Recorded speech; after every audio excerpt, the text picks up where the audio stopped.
Okey, jom kita tengok kawasan dalam rumah. Ini bahagian ruang tamu.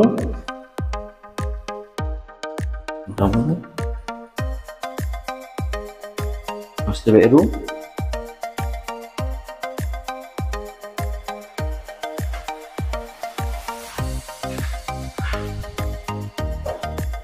Air.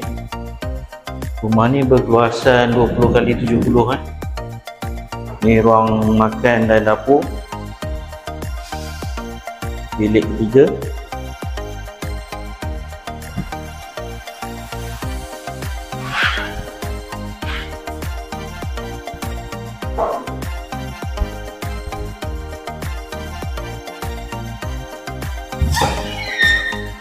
Bilik 3.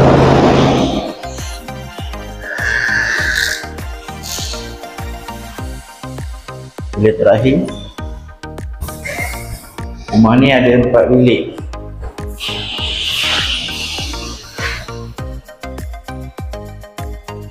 Tandas kedua, tandas campur.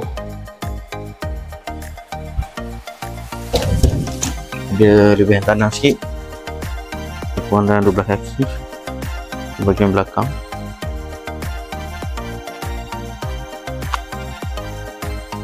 Boleh masuk kereta lagi bahagian belakang ni.